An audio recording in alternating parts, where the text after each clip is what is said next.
Je suis fier d'être algérien. On est les soldats de l'extérieur.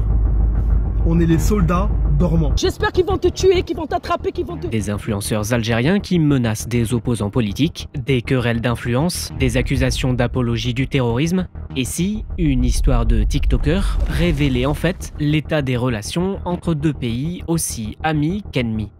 Vendredi 3 au matin, Youssef A, dit Zazou Youssef sur les réseaux, est interpellé pour ses menaces sur internet.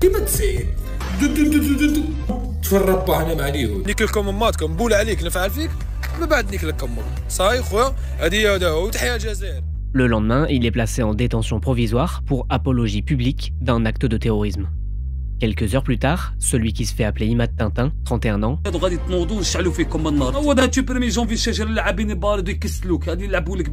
est interpellé avant d'être présenté à un juge pour provocation directe à un acte de terrorisme. Enfin, dimanche soir, un dénommé Doualem est arrêté à Montpellier après avoir publié une vidéo sur TikTok appelant à tuer et à faire souffrir un Algérien pro-démocratie.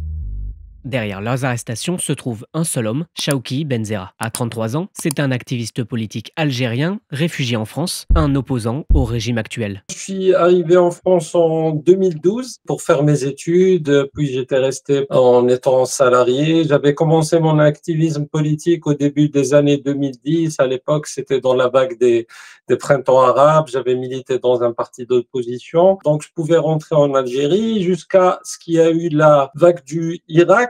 Donc le mouvement qui a fait chuter Abdelaziz Bouteflika. Sur les réseaux sociaux, il a pris l'habitude de parler de la politique d'Abdelmadjid Tebboune, le président algérien. Lui, globalement, toute personne qui critique le régime semble être soutenue par le militant. Du camp macroniste à l'extrême droite, on l'a aperçu défendant l'eurodéputé d'extrême droite Sarah Knafo, visé par une plainte du régime algérien, ou encore Marion Maréchal Le Pen. Le régime d'Alger se comporte comme un État voyou.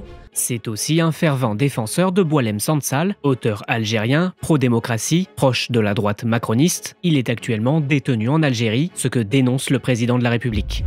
La cible de Chawki Benzerra ces dernières semaines, c'était les influenceurs algériens menaçants et qui se trouvent en France. Sur X, ils publient alors des extraits de leurs vidéos en les traduisant, nom, pseudo et localisation compris. Le 31 décembre, c'est ce tweet visant Zazou Youssef qui va le faire connaître de tous. On voyait des influenceurs, on voyait des agents d'influence du régime algérien, concrètement. Rapidement, d'autres influenceurs le menacent pour tenter de le faire taire. Ils sont tous algériens, mais beaucoup se trouvent aussi sur le sol français.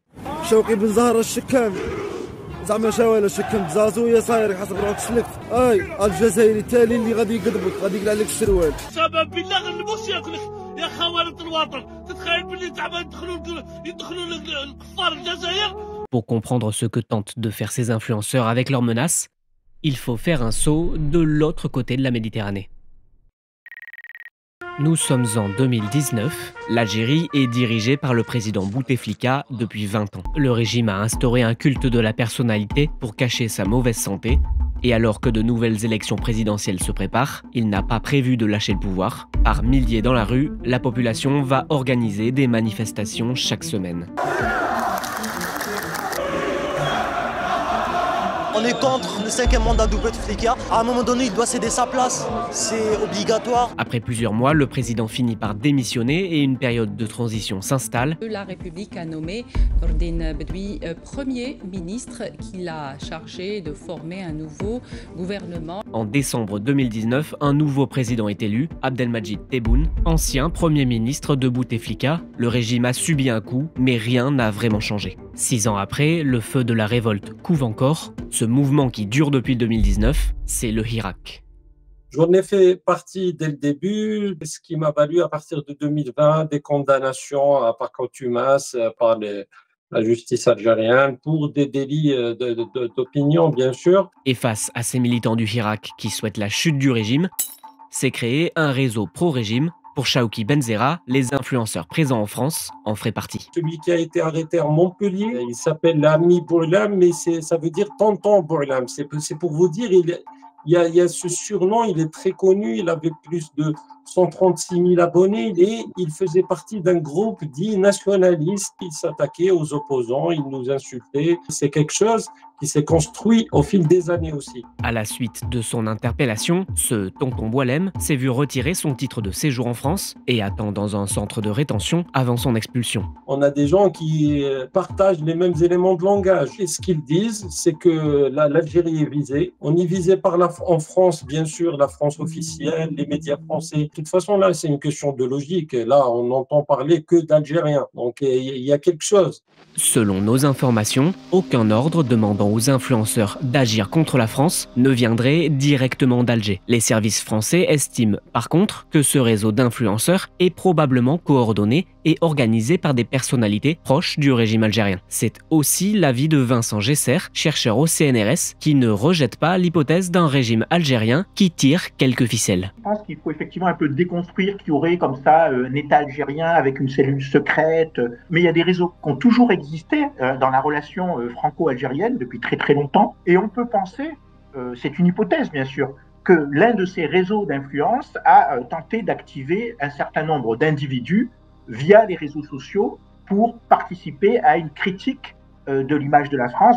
Je crois qu'il faut là avoir beaucoup de prudence parce qu'on a d'abord très peu de preuves. Si l'on suit la version du chercheur, il nous resterait donc une question à nous poser. Pourquoi s'attaquer à la France ?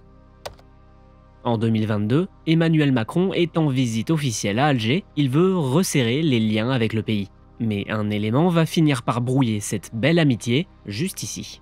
Ce territoire, grand comme 3 fois le Portugal, le Maroc veut mettre la main dessus, l'Algérie soutient les indépendantistes qui s'y trouvent. Problème, en octobre 2024, malgré son amitié avec l'Algérie, la France va prendre parti en reconnaissant la souveraineté du Maroc sur le territoire. Les relations diplomatiques entre Paris et Alger, déjà compliquées, deviennent glaciales. Le pouvoir algérien s'est senti froissé, s'est senti blessé, s'est senti trahi quelque part par la France sur cette question, je dirais, du Sahara occidental, mais d'une manière plus générale sur la question de la relation algéro-marocaine. On est aussi dans les effets d'onde de la gestion post-Irak, c'est-à-dire une volonté du pouvoir algérien de reprendre ses marques en France, notamment vis-à-vis de nombreux binationaux qui avaient très fortement soutenu les mouvements protestataires contre le régime de Bouteflika ou contre le régime algérien de manière générale. Le 5 janvier, au moment de l'arrestation du 3e influenceur, la situation a l'air de s'enliser. Le ministre des Affaires étrangères Jean-Noël Barrot affirme avoir des doutes sur les intentions de l'Algérie à travailler avec la France. Nous souhaitons entretenir les meilleures relations